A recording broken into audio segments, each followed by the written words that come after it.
An old suspension bridge was the only path residents of a small Bosnian village could use to reach the main road which connected them to civilization.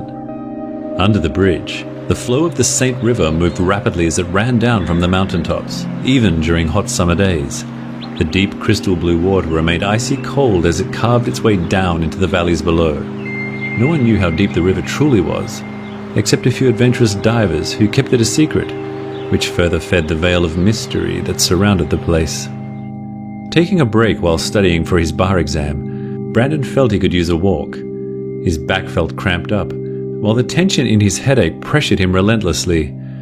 He took off his glasses, hoping it would help him to blink more, and moisturize his eyes, which proved to soothe his symptoms of short-sightedness. As he walked outside of his house, he felt a bit chilly, since it was already late October. The air felt cold as the wind blew in from the north. He strolled past a few neighboring houses and made his way down to the bridge. He loved the feeling of the bridge cables moving around as he paced over the wooden planks, which he noticed were rotten in some parts. Brandon used to stand on the bridge while observing birds who flew over the river, and deep down inside, he envied their freedom. As he approached the bridge, he hoped he could catch glimpses of the blue hour, right before the night sky starts to take over the horizon. He didn't hope to see any birds nor fishermen at this point of the evening, yet he looked forward to listening to the Saint's cold stream, which, in this part of the year, resembled the Arctic itself. While getting closer to the cables, he saw a man standing in the middle of the bridge, right at his favorite spot. From a distance, he couldn't see his face, yet the silhouette looked as if the man was wearing a dark robe that dragged on the planks. The man lifted his head at a glance, but the hood covered his face. Brandon couldn't see what was in the man's hand, but it looked like he was imprinting something on the bridge fence. An unsettling feeling of trembling discomfort ached through Brandon's body, so he decided to change his plan and instead take the nearby route through the lower woods, which would then lead him to the creek below. From here, he would be able to observe the river and still remain out of the view of the hooded man above. He turned away, leaving the mysterious man to his business. The route to the fisherman's spot was overgrown and not easily passable at this time of year, so he moved with caution, steadily pacing his steps so he didn't end up tripping in the grass. The sky was starting to black out, while the woods were disturbingly silent. He slowly marched his way through, avoiding the occasional low branch. Even under the late fall temperature, he could feel the sweat on his neck. The pleasant sound of the creek started to echo in the distance. However, he felt even more disturbed than before. At the end of the pass, he saw some small flames flickering in the distance. His heart began to pound as he was expecting to be alone in the darkness at this hour. He felt cowardly enough for already backing down from the bridge, so he decided to continue ahead. After a couple of meters, the branches were behind him, and the grass was replaced by solid soil and rocks. Right before the creek, on the very shore, he saw 3 men in dark robes with torches in their hands. The flames made a devilish glint on the water, and what he saw next disturbed him to the core. On the ground, there was a half-naked man with a skinny rib cage tied down to pegs in a rectangular shape. His motionless body was covered in blood, while Brandon was unable to see his face since it was covered by a bloody cloth. Brandon began to shake as men started to lift their torches and walk circles around the body. They were chanting, "The water will cleanse you." He held his breath, not knowing what to do. One of the men pulled a dagger out from underneath his robe, and Brandon only barely managed to suppress his scream. He had neglected to bring his phone, so he couldn't call the police. Instead, he just stood in complete frozen terror, witnessing what seemed to be a ritual sacrifice. In a split second, before the man lifted his dagger, the water was violently disturbed by a small vessel which grounded itself at the shore. A 4th man, the one he saw on the bridge, jumped out from behind the boat. He took his hood off, showing the pale skin of his face, which was covered in tattoos. Even under a dark sky, Brandon could see his evil eyes just scanning around the shoreline. At that very moment, their eyes met. The discomfort he had felt earlier on the bridge transformed into terror as the man swiftly stepped toward him at a rapid and threatening pace. Brandon's instincts kicked in. In an instant, he forgot about the poor man being held for sacrifice and started fleeing backward. He could hear the breath of the man behind him as he ran through the bushes, while the nearby branches slapped him across the face. His lungs began to burn. He didn't have a lot of stamina, so in his mind, a couple of 100 meters felt like an eternity. He finally made his way out of the woods onto the path. The man in the robes was still behind him, so he turned left to the bridge since there were no nearby houses and no one to call for help. The lack of oxygen started to manifest in Brandon's mouth. It felt dry and sore as he tried to close the distance to the bridge, hoping to reach anyone on the other side. Brandon, now having ceased running due to exhaustion, walked on towards the middle of the bridge. As he looked behind him, the man in the robes had started to speed up again. When he came to the middle of the planks, he stood in disbelief and was overwhelmed with fear.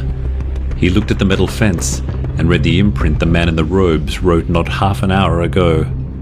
It was barely legible since it was carved by a blade, yet he was certain it read as Brandon McCain, 7th of August 1993 to the 20th of October 2021. It was his name, with the date of his birth, and he realized, as the man closed in on him holding a dagger, it would be the date of his forthcoming death. Before the man could swing his blade, Brandon forgot all about the legends of the saint's depths and freezing temperatures. The river could be swamped with monsters for all he cared. He lifted his right foot on the fence, and as the man made his move, he evaded the blade that nearly penetrated through his heart by jumping off the bridge. As the icy water splashed all around him, his blood circulation began to go wild. He had just enough time to look up and see the man in the robes still observing him. And after that, he tried to stay up, but the bitterly cold stream pulled him down, and his body began to tremble from the incredible pain that consumed his entire being. He then involuntarily closed his eyes, never to open them again.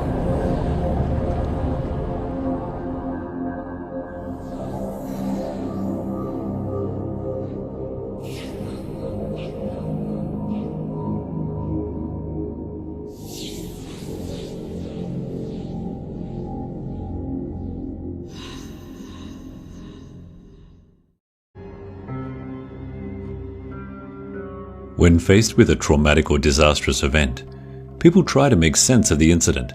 Some follow the official cause, some believe in conspiracies, and in severe cases, especially to those involved, some go into a fugue state as a defense mechanism. In the end, the most logical cause is usually the most plausible.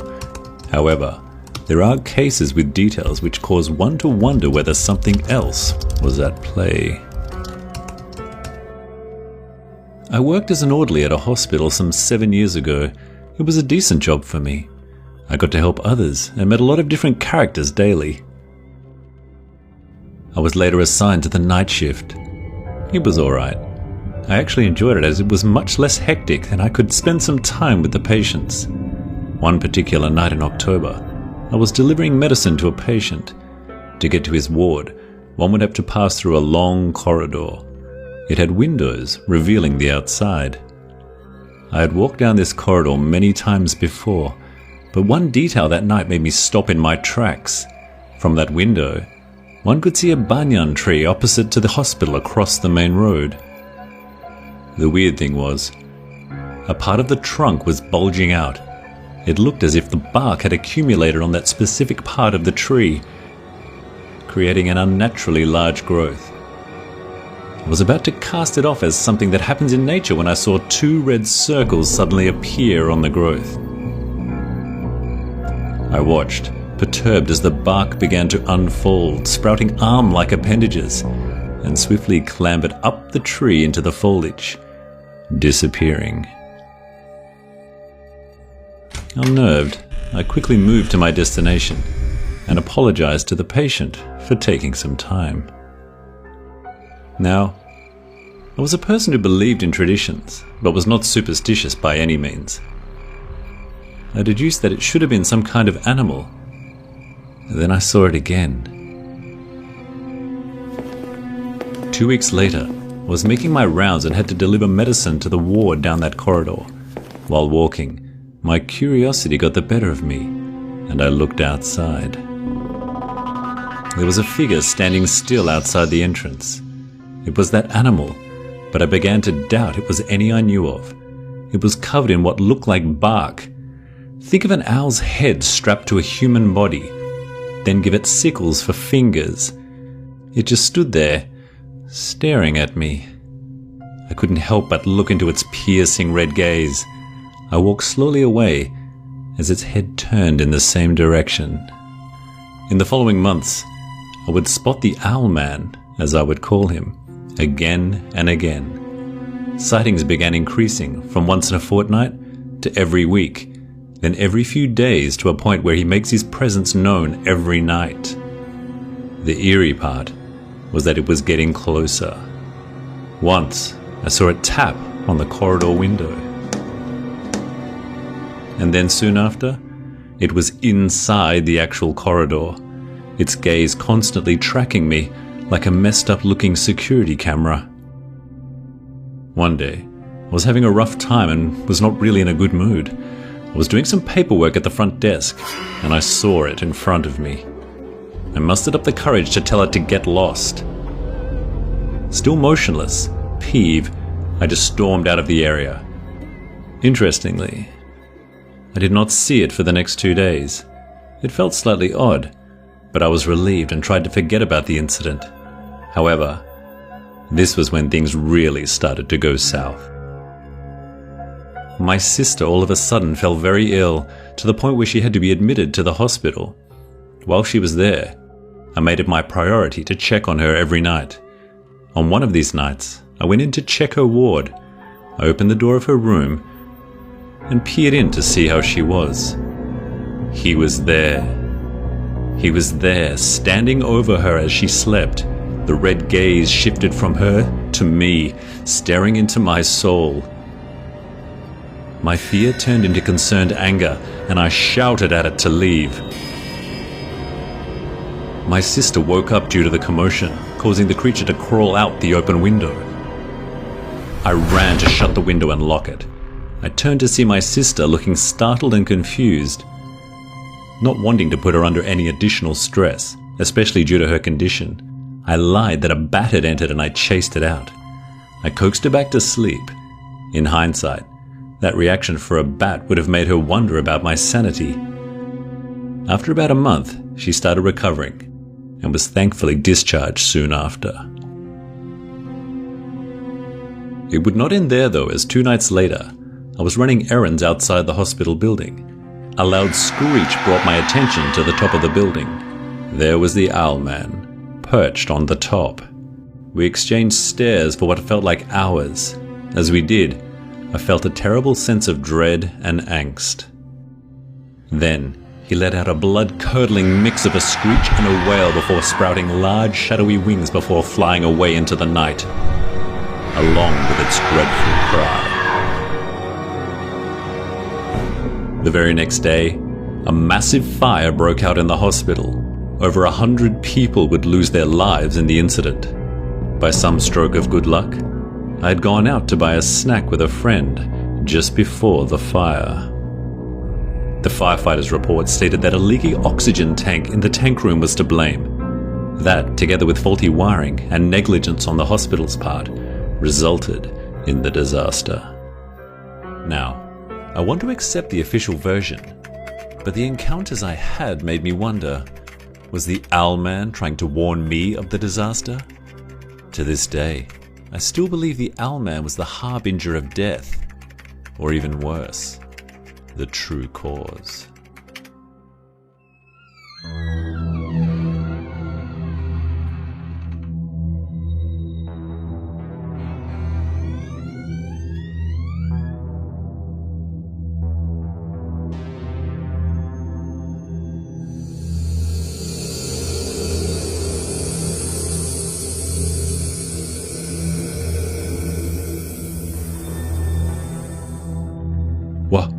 What do you want now?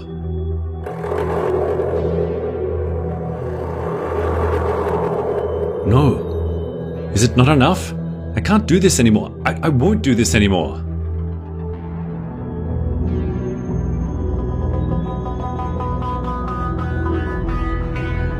No. Please stop it. Leave us alone.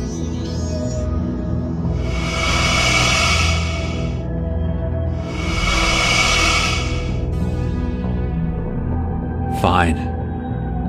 Fine, I'll do it. But please leave after that. Please.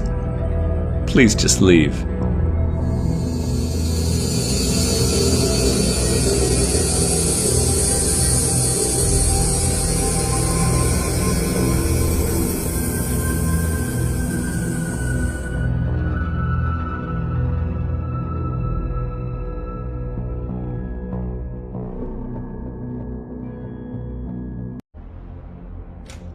The cold December morning bit at Shiho's cheeks and stung her eyes as she stepped out into the street from her home, with the door quickly snapping shut behind her.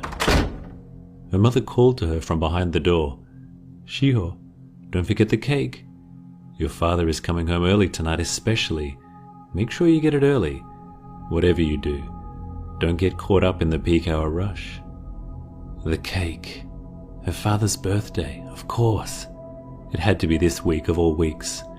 The week she and some of her classmates had been assigned to clean the school drains after lessons. She didn't dare tell her mother the reason why. She grunted back to her mother before lifting her scarf over her nose and mouth and setting off for the train station. It was a 10-minute walk to the station. However, it always felt a lot longer no matter what the weather, due to the large stairway that required ascension from the front of the apartment block to the busy streets beyond. Shiho made it to the station just as the train was arriving. She had seemed to have managed to develop somewhat of a sixth sense with regards to when the trains would be arriving, and happily stepped into the warmth of the train car's steel shell. Her school, however, was not as luxurious. It was fully equipped with working heaters. However, the school opted not to switch them on as they were never able to secure the budget to run them. You could be sure, though, that the principal's office did not feel the pinch of the purse strings, though, and Shiho had managed to find this out firsthand when she was brought in front of him in the week prior to explain why she had colluded with fellow students in order to cheat on a test. Shiho was in fact innocent, but a cruel twist of fate saw the notes that were passed around end up in her hands right as the teacher looked up from her book. She had no defense. Being the child of a Japanese mother and an American father already put her in a lower class among the eyes of the purest faculty. Plus, she was an average student at best, so the need to cheat was indefensible. She was at a loss, and once the other tests had been collected, those students' papers showing the answer on the note, which was incorrect, were also to be punished in line with Shiho. At 3 p.m. lessons were adjourned and they got to work. It was hard and filthy work. The heavy concrete drain covers had to be dragged back, and then the drain walls and floor were scraped to remove the clammy deep green muck that had been growing there over the summer. This was then shoveled into a bin to be dumped out later.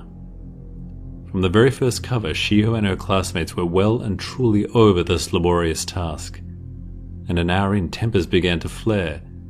It was getting dark, and the cold began to numb their fingers and toes. Kasu, one of the rougher boys in the class, snapped, and he screamed at Shiho that this was all her fault. He yelled that a pure-blood Japanese person would never have gotten them caught, so she should just do them all a favor and die. He punctuated this with a large shovel full of cold, dark scum, which exploded into her face and leached into her hair and clothes. The entire class erupted into a cacophony of laughter as she stood there in stunned silence, trying to process what had just happened. A feeling of pure rage overcame her and she screamed out at the entire group before turning and running off into the darkness. Kasu shouted at her repeatedly to get back to work, and that this was her fault that they were here,